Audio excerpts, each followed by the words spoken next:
हमारे वेद भैया हैं, चाहूंगा कि आपके चैनल के माध्यम से मैं बताऊंगा कुछ चीजें कि बिरहा के कलाकार अगर चाहें तो अब तक मेरा पूर्वांचल अंबेडकरवाद मय हो गया होता। हम बिरहा कलाकार, हम लोग गीत कलाकार खाते बहुजन समाज की हैं लेकिन गाते मनवाद की हैं, और मैं ऐसा नहीं करूंगा, नहीं किसी को करने दूंगा। मैंने भी बीड़ा उठाया है कि जब तक से पूरे बिरहा समाज में मैं अंबेडकरवाद, जब तक मैं पूरे बिरहा समाज में अंबेडकरवाद नहीं ला दूंगा तब तक से मैं चैन की नींद नहीं सोऊंगा। अगर एक ओम प्रकाश दीवाना के बिरहा गाने से आप लोगों के अंदर इतना परिवर्तन हो सकता है, तो फिर तो ओम प्रकाश दीवाना जैसे करीब हमारे पूर्वांचल में हजारों कलाकार हैं जो रोज 500 मंच करते हैं। अगर रोज 500 मंच पर हम 100 लोग बदल लें तो फिर आप समझ सकते हैं कि हमारा समाज बदलते टाइम नहीं लगेगा। तो इरादा हो तो मैं बिरहा गा दूं, मूड है? एक लाइन मनोरंजन के लिए गीत गा सकता हूं क्या? आइए।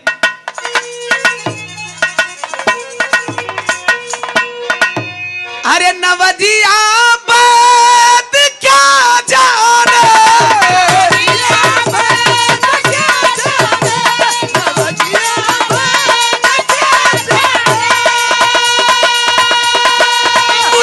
दिल की बीमारी है, हो मुझे दिल की बीमारी है, मुझे दिल की बीमारी है।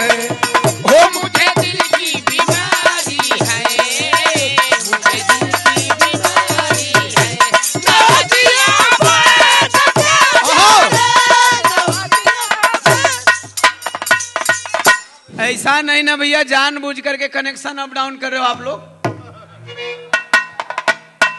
मेरे देश को रोग लग चुका है। कौन सा रोग? इस रोग से खतरनाक कोई रोग हो नहीं सकता। इस रोग से खतरनाक कैंसर भी नहीं है, इस रोग से खतरनाक कोरोना भी नहीं था। कैसे कैसे? मेरा भारत हुआ रोगी,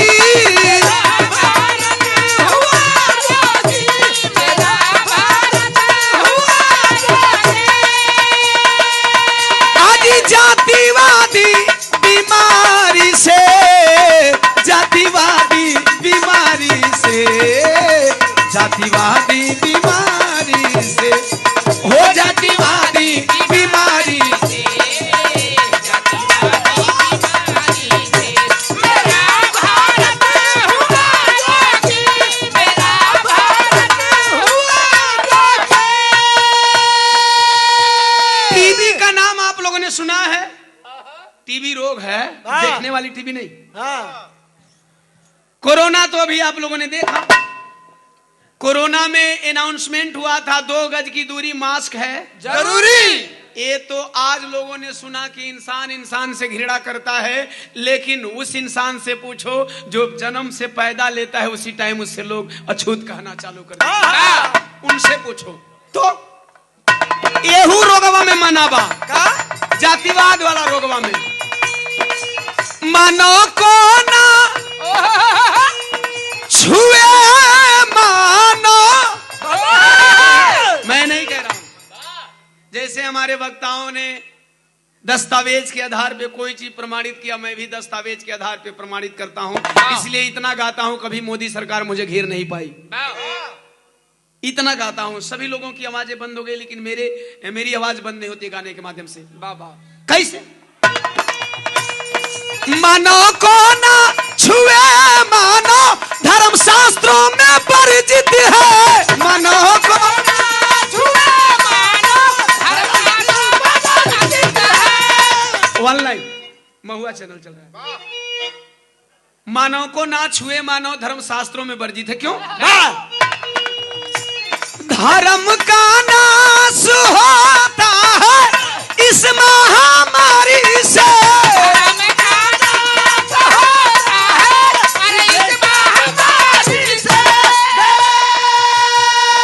धर्म का नाश होता है आज इस महामारी से।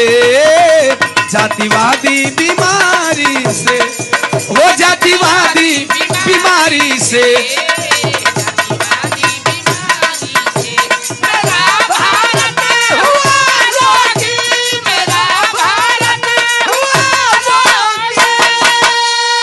आतंकवाद से भी इतना बड़ा खतरा नहीं है जितना कि जातिवाद से खतरा है। क्लियर करूंगा, 4 लाइन सुनेंगे। नजम में मेरी लिखी हुई गीत है। पहला, मेरे भारत में जो रहते जातिवादी हैं, मानवतावाद के लिए वो आतंकवादी हैं।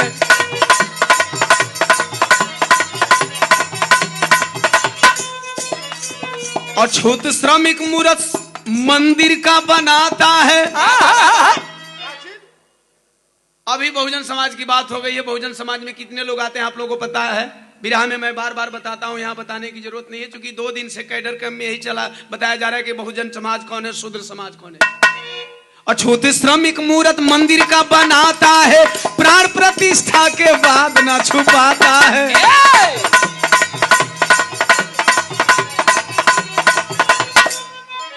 किसी धर्म से मुझे दुश्मनी नहीं है, विचार से तो जन्मजात दुश्मनी है और मरते दम तक दुश्मनी रहने वाली है। विचार से जन्मजात दुश्मनी है, मरते दम तक दुश्मनी रहने वाली है।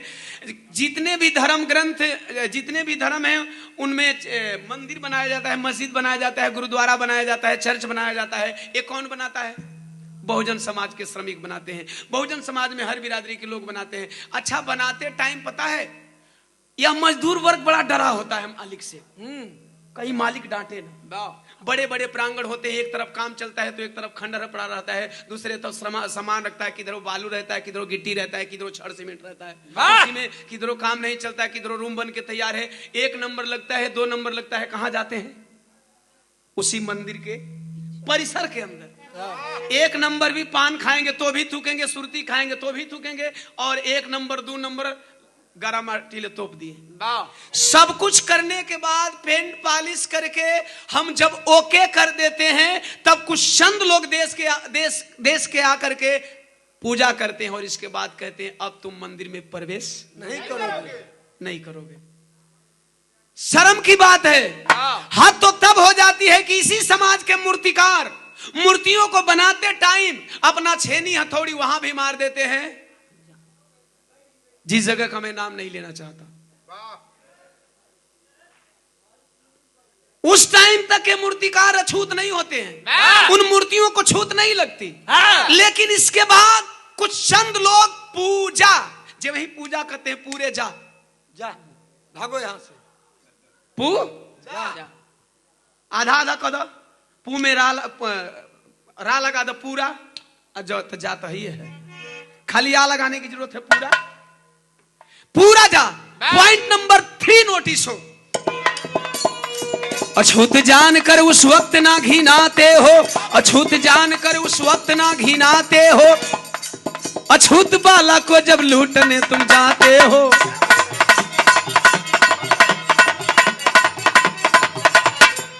शर्म करो भारतवासियों, कोई दिक्कत नहीं है। तुम मुझे अछूत मानते हो तो हर जगह मान लो ना, लेकिन चीज तुम्हारी पट हमारी, ये कैसे मैं मान लूं? हम ऐसे ही बीए थोड़ी किए हैं। आप लोग LLB करके ऐसे ही थोड़ी बैठे हैं, पोस्ट ग्रेजुएट होकर के थोड़ी बैठे हैं कि चीज तुम्हारी पट हमारी हम मान लेंगे। अभी प्रशिक्षण शिविर में कल से यही बताया जा रहा है। एक बात और, चुनाव आता है घर घर में ढोंग करते हो, चुनाव आता है घर घर में ढोंग करते हो, पानी या छूत घर का पी कर तब ना मरते हो।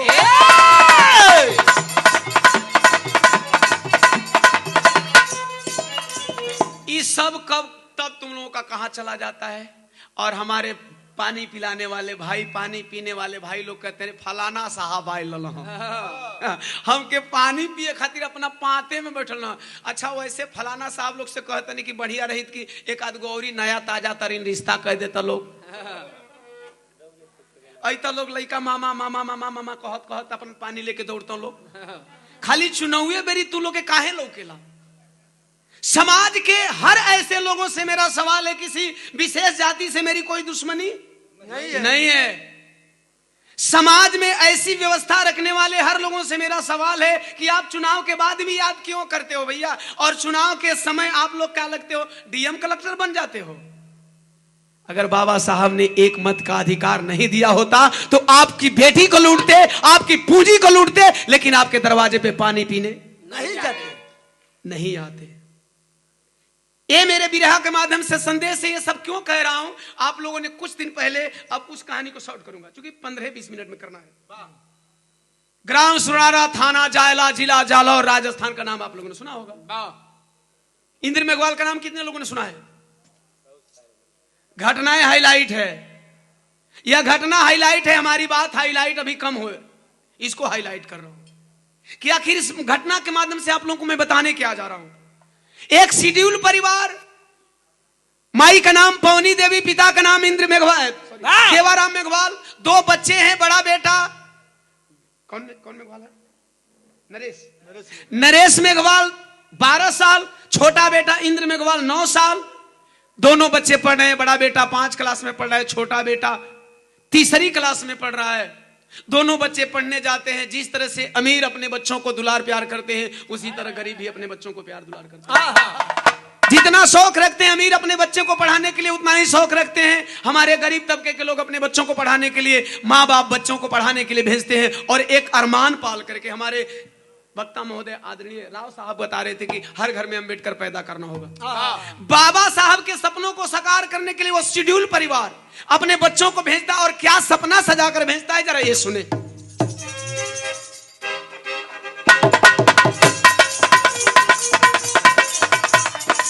माई बाबू विदाई करत हो यूनिफॉर्म पहना के, मम्मी पापा के अरमान हवा, एगो सूरज एगो चांद हवा। मम्मी पापा के अरमान हवा, एगो सूरज एगो। शॉर्ट रहेगा, लाइन लोगों के कान तक पहुंचा, हमारी बात पहुंचा, बात खत्म। इंद्र और नरेश के भेजे पढ़े संभाल के हो, पढ़े संभाल के। अगर बात अच्छी लगे तो ताली बजाएंगे, अभी नहीं। यही तो बात है, पहले जानो तब मानो भाई, बिना जाने काहे मानो। अच्छा, हम बोल रहे हैं माइक से, कभी कभी हम लोग कलाकार उल्टा पलटी बोल देते हैं, बुला जाता है, चाम का जिबला में चला जाता है। बाई देवे गा रहा हूं, जुबान फिसल गई, अगर बाई देवे उल्टी पलटी बात निकल गई तो आप ताली बजाओगे कि आप लोग जूता लेकर के मारोगे? यही तो आप लोग नहीं कर पाते हो। जो स्वागत करने लायक है, मैं ओपन बोलता हूं, फाइनली ओपन माइंड, जो स्वागत करने लायक है उसी बात का स्वागत करो, वरना आप बहिष्कार करना भी सीखो। अभी बहना ने बहिष्कार किया, ये भी सीखो। खाली बस हम कह दिए ताली बजाना है, ताली बजाने लगे भैया है? बात अच्छी लगे तो ताली बजाइएगा। तो इंद्र और नरेश के भेजे पढ़े संभाल के हो, पढ़े संभाल के। अब नीक लागे वाली लाइन बोलो तनी। दुनू माई बाबू कहां बनाईबू हम पढ़ा के बाबा, बनाईबू हम पढ़ा के बाबा, साहब दोनों लाल के बनाईबू हम। हाथ टाइट रहा, जब बात अच्छा लगे तब ताली अच्छी लगती है। हमें बाबा साहब बनाना है। बच्चे विद्यालय गए तो गईले स्कूल 20 जुलाई के सुगनवा, 20 जुलाई 2022, 1 साल पीछे, कुछ दिन बाकी है। लागल पियास व्याकुल पानी बिना मानवा,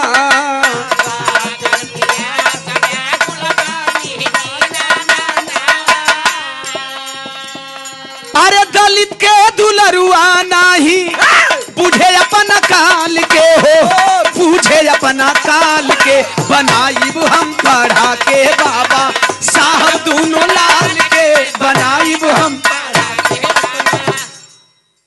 यह गरीब माई बाप का सपना, अरमान है। आज तो अमीरों माई बाप नहीं खा चाहत कि हमारे बेटवा बाबा साहब बने। वो बस चाहत न कि हमार बेटवा डीएम बन जा, हमार बेटवा इंजीनियर बन जा, हमार बेटवा मास्टर बन जा। 40-50 हजार तनख्वाह कमाए करा ले, ज्यादा कुछ चाहिए वही नहीं। बाबा साहब बनाने का सपना लेकर के वह परिवार अपने बच्चों को विद्यालय भेजता है। हाँ सर विराजमान हो जाए, सर विराजमान हो जा, विराजमान हो जा, मजा आ जाएगा। क्योंकि हमें पता है कि जब तक खाना नहीं बनाए तब तक मैं अपने लोगों को बैठा के रखूंगा। एक गरीब बच्चा विद्यालय जाता है, हमें जानने की जरूरत क्या है? उस बच्चे को प्यास लगी है उमस भरी गर्मी में, राजस्थान रेगिस्तानी इलाका, आप लोगों को पता है।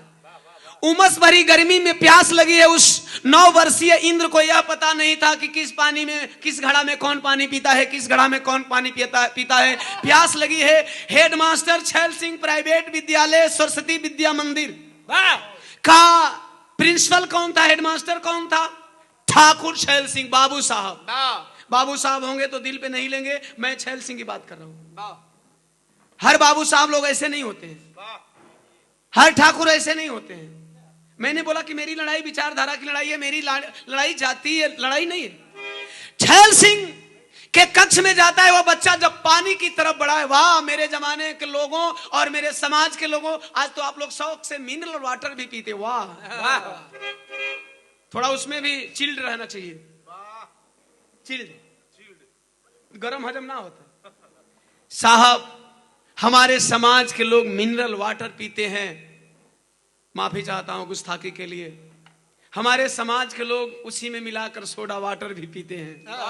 बात समझ में आई? कुछ पर्दे में कहता हूं, सोडा वाटर भी पीते हैं। ऐ मिनरल वाटर पीने वालों, ऐ सोडा वाटर पीने वालों, ये पानी भी हमारे महापुरुषों ने संघर्ष दिया है। नहीं याद है आप लोगों को? पढ़ लेना बाबा साहब का महान आंदोलन, पढ़ लेना। पानी की तरफ वो मासूम बच्चा बढ़ा है। थोड़ा दर्द है, एंजॉय भी करिएगा, शिक्षा भी लीजिएगा, जानकारी भी लीजिएगा। दर्द है। इंद्र मेघवाल को सिर्फ अपने बच्चे की जगह पे रख लेना। अगर आंसू न आ जाए तो फिर कहना कि ओम प्रकाश दीवाना कह क्या रहा था। वह बच्चा जब पानी की तरफ बढ़ा है तब पानी का मोल कितना है। आजकल तो हमारे साथी लिखते हैं सोशल मीडिया पे, सोशल मीडिया बहुत बड़ा प्लेटफॉर्म है। सोशल मीडिया पे अगर आप ढंग से लिख दो तो सरकार पलट जाए। नहीं, ढंग से लिखे तब तो साहब, ढंग से लिखे। आप एक लिखते हैं तो फिर आरएसएस आईटी सेल वाले 100 चढ़ जाते हैं, है ना। अगर आप ढंग से लिख दो तो सरकार पलट जाए। सोशल मीडिया का सही उपयोग करना सीख लो। मैं बता रहा हूं, रुको, सही उपयोग करना सीख लो। सोशल मीडिया पे देखिए, मैं डाइवर्ट हो रहा था, अनिल सर बोल दिए। हमारे जवान लिखते हैं सोशल मीडिया पे, रोज स्टेटस आता है, लव इज लाइफ, प्यार ही जीवन है। अरे यार, मान्यवर साहब को पढ़ते हो? केवल प्यार ही जीवन है। आइए, वह बच्चा चला है, दर्द बता रहा हूं, जब पानी के लिए चला है। पानी का मोल कितना हमारा रुआ खातिर बा। अरे पानी जिंदगानी, पानी जिंदगानी।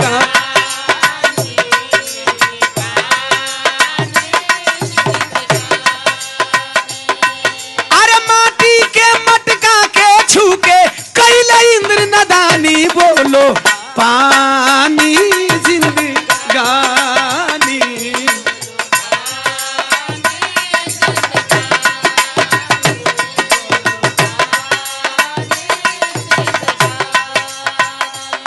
आजाद भारत के गुलाम भारतवासियों, बातें कड़वी लगेंगी। अरे पानी पियल खाली जीव के काल भइल। अरे छैल सिंह के दूनों अखिया लाल भइल। भैया हो, छैल सिंह के दूनों अखिया।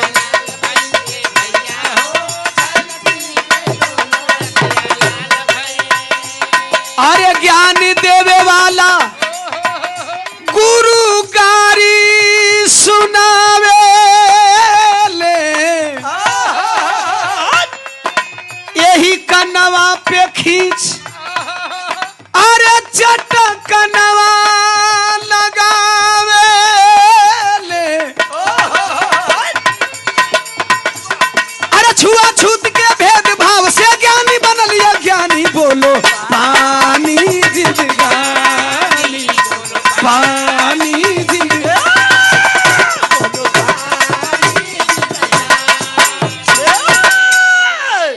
बस यह जाना यह दलित है। घड़ा में गिलास का डुबाना, गिलास से पानी निकाल करके पीना, उस बच्चे के जिंदगी का काल बन गया। वह जातिवादी टीचर मारने लगा, और जब मारने लगा तो वह इंद्र आपका भी हो सकता है, वह बेटा आपका भी हो सकता है। मैंने बताया कि उस इंद्र की जगह सिर्फ अपने बच्चे को रख लेना, जो जिस बच्चे की उम्र 9 साल की हो। इसके बाद देखना कि दर्द कितनी होती है। वह मासूम रोने लगा और रो करके उस जातिवादी टीचर से निवेदन कर रहा था। क्या कहे? इहे कहे मारी मत सुन होता कनवाए गुरुजी, माफ कई द गलती हमार हो। हम नहीं जनली छुआला हमसे पानी। हम नहीं जानते हो गुरुजी की हमरा छुआला से पनिया तो हर छुआ जाला। अगर जनती त जनती त करती ना ऐसन ना जानी, करती ना। अरे मारी मारी लेबो का तू जनवाए गुरुजी, माफ कई द गलती हमार हो। कहा मानने वाला था, नहीं माना वह टीचर। किया क्या? अरे तब विद्या के मंदिरवा में जातिवादी भेड़िया हो। अरे द्रोण बनिए कालब के,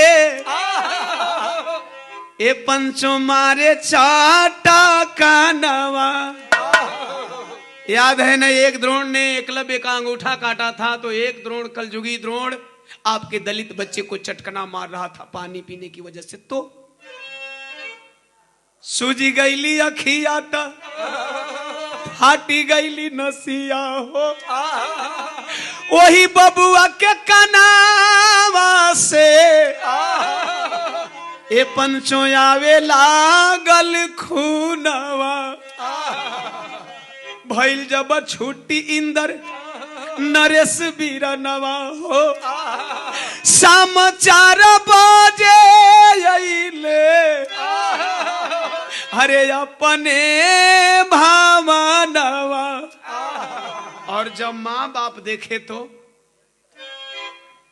मम्मी पापा पूछे देखी, यही आँखी के सुजनवा तो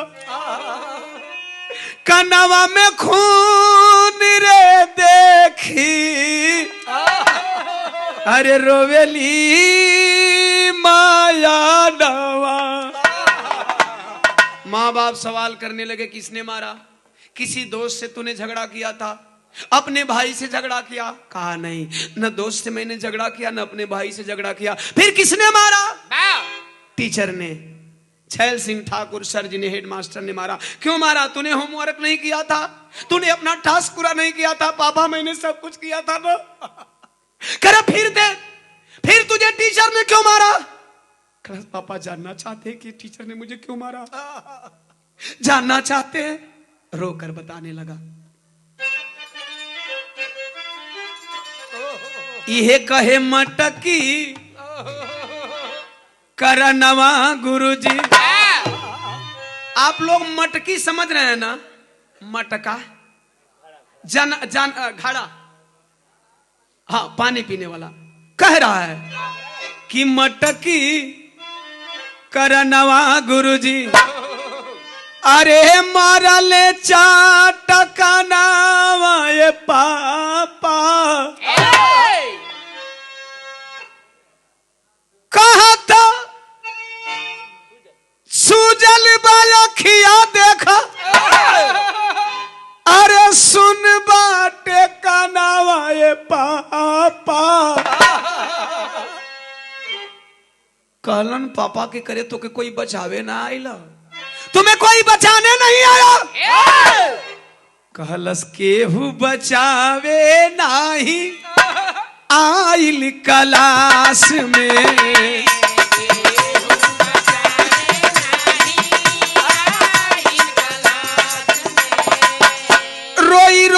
सुनावे दुखड़ा वही मम्मी के पास में कहे अरे साचे साचे कहतानी कि करी ना बनावा ये पापा। बच्चा रो रहा था, माँ बाप का कलेजा दल रहा था। आज भी हमारे बच्चे को पढ़ने का, पीने का, खाने का अधिकार नहीं है।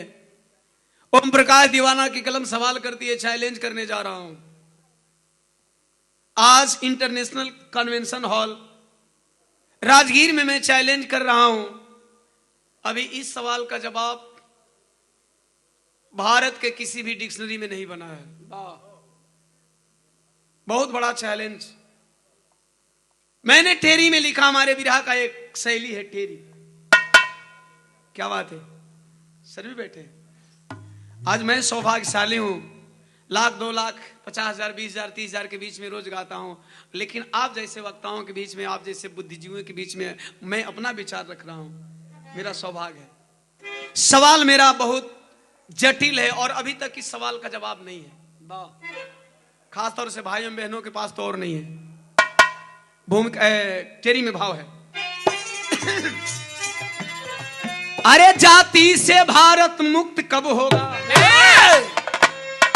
कुणाल सर, गाता भी रहा हूं, रिसर्च करता रहता हूं रोज रोज। इस सवाल का जवाब कौन लिख करके देगा कि ये व्यवस्था कब मिटने वाली है। और भारत में सभी समस्याओं का जड़ यही व्यवस्था है। सभी समस्याओं की जननी यह जातिवाद है। तो जाति से भारत मुक्त कब होगा। अरे पानी पीने न देती आस्था मूत पिलाती। पानी पीने न देती आस्था मूत पिलाती, जाति से भारत मुक्त कब होगा। हमारे राव साहब सर का पूरा नाम क्या है, सुरेश राव सर, एक बात बोले, हमें मजा आया सर। मैंने अभियान छेड़ दिया है। जैसे कि आपने बोला कि माँ बाप, उसके बाद सगे संबंधी, उसके बाद टीचर, उसके बाद हम मास्टर बनते हैं, टीचर बनते हैं, सिंगर बनते हैं, गायक बनते हैं, अभिनेता बनते हैं, जो कुछ भी बनते हैं। और हम इन्वेस्ट कहां करते हैं, किस्त कहां भरते हैं। कहने का मतलब है कि हम पीएनबी में जमा करते हैं, अरे पीएनबी से लेते हैं और जमा कहां करते हैं, एसबीआई में। तो घर तो खाली हो जाएगा। सर, मैंने इस चीज का अभियान अपने विरहा के माध्यम से पूरे विरहा जगत के कलाकारों को बताना चालू किया है। और मैं बता दूं कि करीब करीब लगभग 500 से ऊपर विरहा कलाकार होंगे। हिट लिस्ट वाले नाम जो हैं, उनमें से करीब करीब लगभग 10% कलाकार माँ का वंदना अपने मन से गाना चालू कर दिए हैं, जो सबसे पहले अपने माँ को याद करते हैं कि जो कुछ भी हूं मैं माँ की बदौलत हूं। अगर टाइम मिल जाएगा, आप लोग बैठे रहेंगे, तो वो गीत भी मैं गाऊंगा जिस गीत से मैं अपने विरहा का शुरुआत करता हूं। माँ बाप ही सब कुछ। मैंने बोला कि माँ नहीं होती तो हम नहीं होते, माँ नहीं होते तो आप नहीं होते, माँ नहीं होते तो हम किसी माँ को जान नहीं पाते। ये मेरा स्पीच होता है मंच पे कि माँ नहीं होती तो फिर मैं दुनिया की किसी माँ को जान नहीं पाता। और जिस माँ ने मुझे सब कुछ बताया, उस माँ को भूल करके ईटा वाली माँ को पूजना क्या मेरा कर्तव्य बनता है का? नहीं। और विडंबना ये भी कि वो भी माँ तो उसी माँ को बताती है, क्योंकि उस माँ के पास भी इस बात का नॉलेज नहीं है। क्योंकि उस माँ को भी उसकी माँ ने बताया है कि भैया मुझे पूजना चाहे मत पूजना, ईटा वाली माँ को खुश रखना, नहीं तो कपार फोड़ेंगी। मेरा सवाल था, पढ़ने वाला हिंदू, पढ़ाने वाला हिंदू, छूने वाला हिंदू, छुआने वाला हिंदू। आइए, मुझे किसी धर्म से कोई दुश्मनी नहीं है। पढ़ने वाला हिंदू, पढ़ाने वाला हिंदू, छूने वाला हिंदू, छुआने वाला हिंदू। हिंदू से हिंदू को इतनी है नफरत की मारने वाला हिंदू और मराने वाला हिंदू। यहाँ देश से मुसलमानों को खतरा बताया जाता है, मुसलमानों से देश को खतरा है। यार, इंद्र मेघवाल को किसी मुसलमान ने मारा? हिंदू ने मारा, एक हिंदू को। सवाल दूसरा है, धर्म कैसा हिंदू बता दे कोई जिसमें मानव ही मानव से नफरत करे। सर, मेरी लिखी हुई गीत है, ये मेरा पर्सनल चिंतन है और बार बार मैं हर गीतों के माध्यम से कहीं ना कहीं टारगेट करता रहता हूं ताकि मेरा समाज जगे। धर्म कैसा हिंदू बता दे कोई जिसमें मानव ही मानव से नफरत करे। एक के छूने से पानी होता दूषित, एक के छूने से घड़ा अमृत भरे। जब दोनों हिंदू हैं तो फिर तुम्हारे छूने से वो पानी अमृत और दूसरे के छूने से वो पानी दूषित। क्यों नहीं कह देते कि तुम हिंदू नहीं हो? क्यों नहीं कहते कि तुम अछूत हो?